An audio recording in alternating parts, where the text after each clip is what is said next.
আসসালামু আলাইকুম সবাইকে। কালকে আমরা বার সাথে গল্প করেছিলাম বার দাদার বাড়ির অভিজ্ঞতা নিয়ে। আজকে চলো আমরা বার দাদার বাড়ির অভিজ্ঞতাটা জেনে নিই। আসসালামু আলাইকুম বা। ওয়ালাইকুম আসসালাম।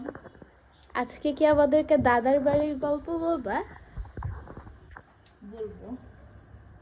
কি জানতে চাচ্ছ? তোমরা কি কি করতা দাদার বাড়ির থেকে আপনার ভিন্ন ছিল অভিজ্ঞতাটা? নানার বাড়ির চেয়ে ভিন্ন ছিল এভাবে যে দাদার বাড়ি তো ছিল শহরে। দাদার একটা টিলা ছিল বিশাল বড়। সেই টিলার মধ্যে দাদার বড় বাংলো ছিল, বাঁশঝাড় ছিল, ফলের বাগান, ফুলের বাগান, সবজি বাগান, গরু রাখার গোয়াল ঘর, অনেক কিছু ছিল। তারপর এক সময় দাদা কিছু ধান ক্ষেতও করিয়েছিলেন পাহাড়ের নিচে, হ্যাঁ, লোক রেখে। যাক, মানে ওটা শহরের মধ্যে আর কি একটা বাড়ি।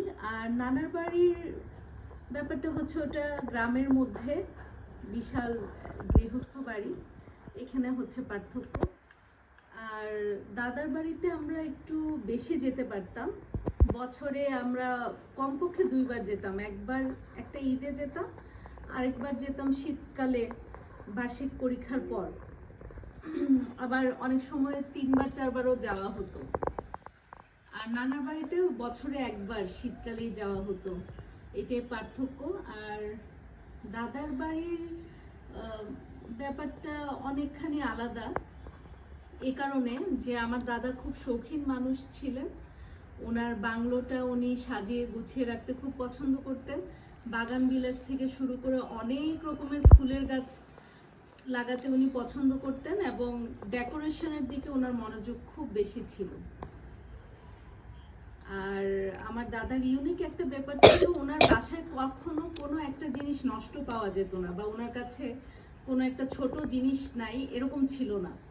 যে ওনার কাছে হাতুড়ি নাই, ওনার কাছে প্যারেক নাই, ওনার কাছে নাট নাই, ওনার কাছে সুই নাই, সুতা নাই, মানে এমন কোনো জিনিস নাই প্রয়োজনীয় যেটা ওনার কাছে পাওয়া যেত না। ওনার কাছে সবকিছু খুব গোছানো থাকতো।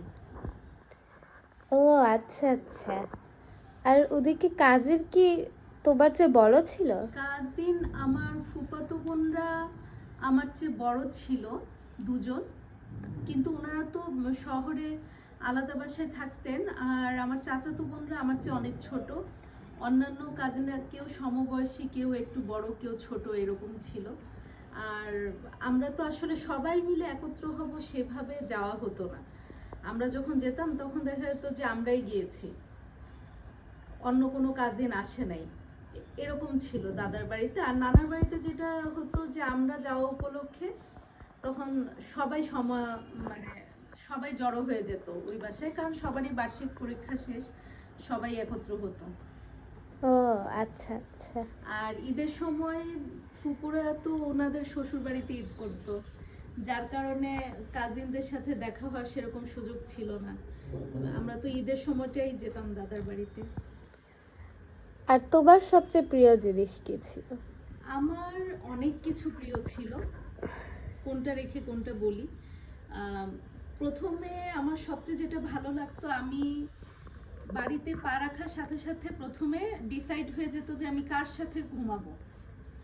এবং আমার দাদা আর দাদির মধ্যে একটা কম্পিটিশন ছিল, মনে মনে কম্পিটিশন। খুব সবাইকে বলে কয়ে না যে দুজনের মধ্যে কাকে আমি বেশি প্রেফার করি। দাদা আমাকে জিজ্ঞেস করতেন যে তুমি রাতে কার সাথে ঘুমাবা, দাদু জিজ্ঞেস করতেন, আর আমি খুব ট্যাক্টফুলি উত্তর দিতাম একদিন দাদার সাথে, একদিন দাদুর সাথে। তখন দুজনেই খুশি হয়ে যেতেন। দাদুর সাথে আমি মনে মনে বেশি ঘুমাতে চাইতাম, কারণ দাদু আমাকে গল্প শোনাতেন। আর দাদার সাথে ঘুমালে আমার ভালো লাগতো, দাদার পাশে ঘুমাচ্ছি কিন্তু দাদাকে গল্প শোনানো লাগতো। আমি যখন দাদাকে বলতাম দাদা একটা গল্প শোনান, তখন দাদা বলতেন যে আপনি একটা গল্প শোনান, তখন আমি ওনাকে গল্প শোনাতাম। এটা হতো। আর ওইখানে আমরা যাওয়ার আগেই বা আমরা হঠাৎ করেও যদি চলে যেতাম, দাদা আমাদেরকে আনন্দ দেওয়ার জন্য অনেক কিছুর ব্যবস্থা করতেন। যেমন আমার দাদুর ছাগল বাগি দেওয়া থাকতো গ্রামের কোনো মহিলার কাছে বা মফস্বলের কোনো মহিলার কাছে, সেটা উনি আনিয়ে নিতেন বাচ্চা সহ, বেবি সহ, যাতে ছাগলের বাচ্চা নিয়ে খেলতে পারি।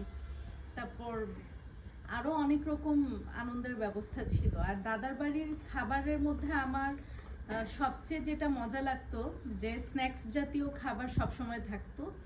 এটা হচ্ছে নারিকেলের চিড়া, তারপর চাল কুমড়ার মোরব্বা, কাঁচা আমের মোরব্বা, শক্করপাড়া, ঝুরি নিমকি, হ্যাঁ গজা, এগুলো সবসময় বয়ামে বয়ামে থাকতো।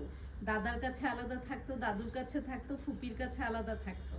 তো ওগুলো আমরা সারাদিন কিছুক্ষণ পরপর খেতাম। আচার থাকতো, মিষ্টি আচার, এগুলা। আর সবচেয়ে বেশি আমি এনজয় করতাম যে খুব ভাস্ট একটা হিল, এটার মধ্যে জঙ্গলও আছে, বাঁশঝাড় আছে, অনেক কিছু। একটা কুয়া ছিল, তারপর একটা পুকুরও ছিল, অনেক কিছু ছিল আর কি। হ্যাঁ, ভাস্ট এরিয়া জুড়ে আমি ভোরবেলা ঘুম থেকে উঠেই আমি হেঁটে আমি সারা হিলে আমি ঘুরে বেড়াতাম, এবং আমি মনে মনে কল্পনা করতাম যে আমি কোনো একটা রাক্ষসের দেশে আমি রাজকন্যাকে সেভ করতে যাচ্ছি, যে এরকম গল্পে থাকতো। কারণ হচ্ছে দাদার বাড়ির কাছাকাছি একটা সমিল ছিল, সেই সমিলের একটা শব্দ আসতো কাঠ কাটার, সেই শব্দটা অনেকটা মানে আমার কাছে কল্পনায় ছিল রাক্ষসের শব্দ, এই আর কি। অনেক সুন্দর। মানে আমার নিজেরই এখন তোমার দাদার বাড়িতে যেতে ইচ্ছা করছে। আমার দাদার বাড়িতে এখন তোমার নানার বাড়ি, তাই? হ্যাঁ।